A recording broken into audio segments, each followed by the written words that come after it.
Hey everybody, Johnny here, talking about Alan Wake 2. This is my review after completing the game.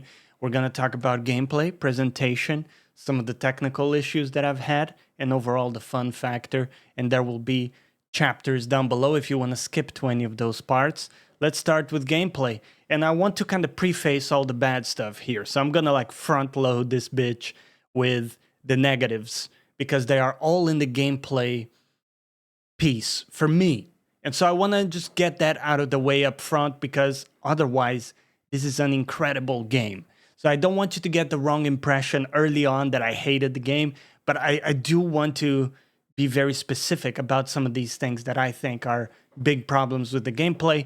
And honestly, since Alan Wake 1, right? And we haven't seen much evolution in some of these elements.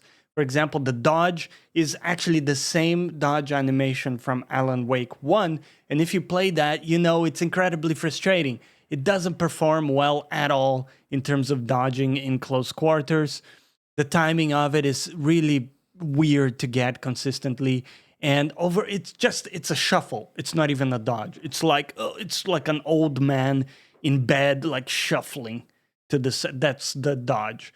So anyway, that's still really bad, and they have not changed it. The lack of vision, kind of peripheral vision, is also a problem because the camera is so close to your character that it makes it difficult to track what's around you, especially when you're being chased by stuff and you're trying to make out, is this a path in the shrub? Is that, you're out in the jungle, it's dark, you can't see, and you're just getting stuck a lot. At least I was getting disoriented, all because of this very close perspective the camera has. It's kind of like a really narrow view that you have, and that combined with the inability or difficulty to dodge in close quarters, for me, made it really unenjoyable to ever engage in combat in the game. So that's kind of a bummer because combat, is a prominent part of the game, but even despite that, the game is awesome, as I stated. So let's get to some of the good stuff. And they do have a 180 turn that you can do.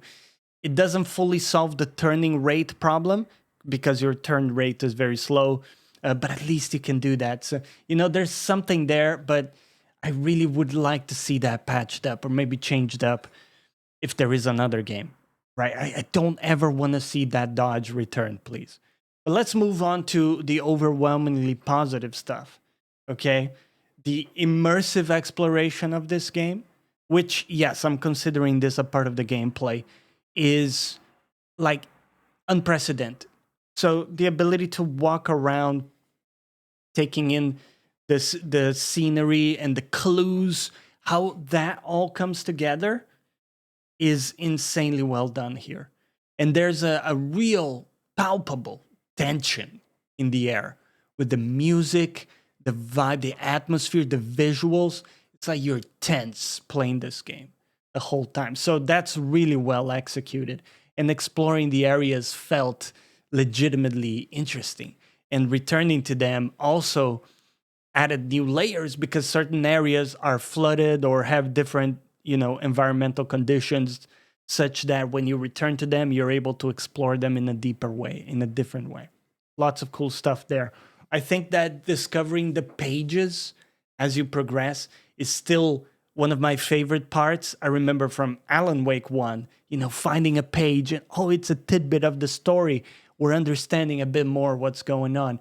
I would say in Alan Wake 2 is still a really nice little dopamine hit. Like, we got a page, we got some insight into what's going on. But the story is so much more complex and convoluted in Alan Wake 2 that I found the pages didn't give me that much clarity into what was going on, but they often gave me a good clue as to, what am I doing now? Is framing what I'm doing now a bit more, and sometimes giving me some clues as to what I should be doing. So that's super cool, man. And the Mind Place is one of my favorite additions to a game ever. So the ability to press a button and instantly materialize into the Mind Place, the Mind Palace, as you may know it, is amazing, right? Let's say you pick up a single piece of evidence, Well, you press a button and you're immediately in the mind place, and you can place it on your board. You can make some connections. Maybe you profile someone out of that, and then you jump out. Instant. No wind up, no loading, no animation, nothing. It's amazing. There's something so powerful about the instant loading of that element, such that if it had a big wind up or a load, I simply wouldn't go into the mind place nearly as often. I would wait until I picked up some more pieces of evidence before I jump in. But now it's fluid. This is how it should work in reality. If you have the ability to create a mind palace and, visit it, is that it's instant. You can just slip into the mind palace at any point.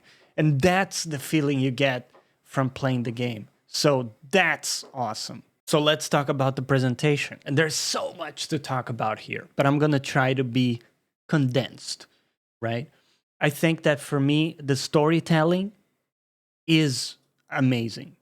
It's so much more intricate than the first game, because the first game, in a way, was kind of linear in the way the story is progressing and you're understanding things. But here, you have these layers. So you have Saga's perspective, you have Alan Wake, and then how they're kind of coming together. What does it all mean? It's really different here, how it evolves. And that's also kind of manifested by the confusing chapter names. You have Return, Initiation, and the numbering for these progress in strange way. It's kind of hard to track. Okay, like how far into the story am I? What is going on? Where am I?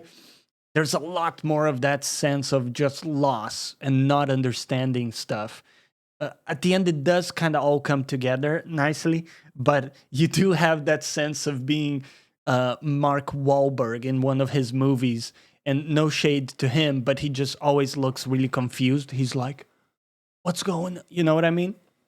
So that's kind of the feeling, but I think that's intentional, the unsettling feeling of not knowing what is real, what is going on. Is this a dream, a hallucination? Have I lost it? Which is something you ask yourself a lot throughout the game. Even asking, like, is what happening now part of reality, part of the story? Like, what is actually happening?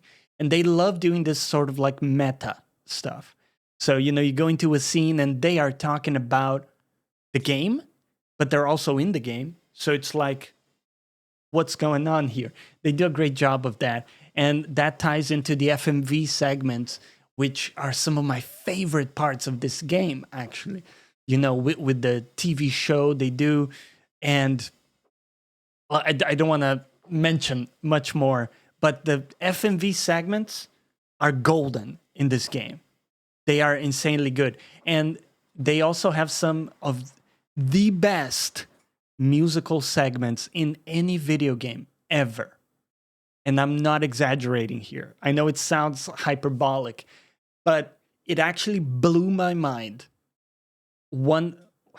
Several of the musical segments in this game. Like, to the point of the production behind it is so insane. And the music was awesome. If we don't see this music played in the Game Awards show, Jeff Keighley, I'm going to be mad. But we will. Herald of Light, make it happen. So, the music is incredible in this game. There's no other way to say it. It continuously surprises you. Different types of music coming in at the end of chapters, always meaningful and powerful. But like I say, some of these game segments, man, they will stick with you, right? They will stick with you. Amazing music there. A beautiful use of color, too. You see in some of these areas, everything is very dark. But suddenly, some things are illuminated in different colors to draw your attention to them. Very smart use of color. Sometimes red for danger in some of these segments where, you're running away from things, or you should stay away from things, or you're venturing into danger. And there's this visual element of like, oh, I'm walking into the red, So it's really smart use of color in how they do things there. And the game is one of the best looking games that I've played, period. Forget, forget about Cyberpunk, and like this looks incredible. And I think it's a reflection of how hard it is to run in even very powerful computers. But even in like medium settings, this thing looks amazing. Looks amazing. I would love to be able to play it with RTX, but with my 3090, it was not possible. I was in the 20 FPS zone. But without RTX and using DLSS, some of these options, I got a pretty playable, almost 60 stable FPS. So overall, not bad. But I would love to see them juice up some more performance in there so that more people can play with RTX. Realistically, if you don't have a 40 series, you won't be able to play with RTX because it heavily hinges on DLSS 3.0 for you to be able to do that. From what I've been hearing from other people. So just be aware the performance is a bit difficult to power through. And there were so many jump scares. I'm a bit torn on this one because usually I absolutely hate jump scares. I don't know about you. But in this game, they keep getting me. Like they actually work. That was the thing. That's what annoyed me is like, I know this jump scare. And I almost knew that it was going to come up in this moment as well. I expected it, but it still got me. And I think that's kudos to, sound effects and the production overall, that it is convincing. It works, So I have to begrudgingly admit that the jump scares got me most most of the way through the game. So it's lots to enjoy here, man. This as a package, visually, sonically, at all levels, the presentation is masterclass. So even if you absolutely hate the gameplay, and I stated up front, I did not like the gameplay. You can play this in story mode, so you don't have to focus on the combat almost at all. And you just enjoy the presentation of this game, the story of this game. Highly, highly recommended. I want to talk about some of the technical issues I've had, and this is going to be a short segment because I didn't have that many. We already talked about the performance. It's a hard game to run on any system, pretty much. But you can dial in options such that the game still looks amazing. Even if you have to run it in low, it will still look great. And you can still have a great experience with the game. I didn't find a lot of fluctuation in the FPS. Yes, some of the more vegetation heavy area or town areas were a bit lower, but overall it was pretty stable. And I didn't have any crashes to desktop or any kind of weirdness like that. So I can definitely say it's a solid game technically. You just need a powerful system and or the ability or the will to jump in there and try out different settings to get something towards the either 30 or 60 FPS, whatever it is you're targeting. I did have some weird glitches, like some enemies floating on scenery and stuff like that, or being stuck, not knowing where they are. Myself, I got stuck in scenery a couple times too, and part of that was linked to the disorientation aspect of the camera being so close to you as well. But I also had some weird glitches with the flashlight. The flashlight at times illuminates a lot, and at different times, even in the same time of day, it just wouldn't light up anything. It was almost like it was glitched. So I don't know if it was intentional that some areas just, weren't illuminated. But either way, it felt weird why my flashlight was barely working in some places at some certain times. But that's about it, really. I had a great experience with this game. It was pretty smooth. And most of the issues were really on my side because of that disorientation caused by the camera. So I would love for them to give you some options to adjust the view. I think that would help. But outside of that, I can't begrudge them too much for anything else. And lastly, let's wrap up the enchilada. Fun factor. This game is a banger. In a year of bangers, This is an incredible experience that you absolutely cannot miss out on. And don't be mistaken by my initial kind of negativity here in the video. Yes, the combat sucks, in my opinion. However, that doesn't matter. This could have been a walking sim, and I still would have had an amazing time with this game. So, this is a masterclass level production, okay? And I highly recommend everyone try it out. Again, if you don't want to engage with the combat, go story mode. It's still fun. You're going to shoot some bad guys. You're not really going to have any trouble. You'll just breeze through the combat parts and kind of get to the good stuff, you know? Or maybe you really want to be stubborn and get your hands dirty with the combat. There are different difficulty options. You can go pretty ham on that. Maybe you like it a lot more than I did too. That's another possibility. But the fact is you have the options there and you can play this how you want. Don't be shamed into, ooh, easy mode is for pussies. No, come on. Get out of here. We're playing this shit for fun, right? Go talk to people on Reddit about your guilt trip. I don't care about that stuff. Play the game how it's fun for you. But play this game. I had a great time, and I think all of you will too.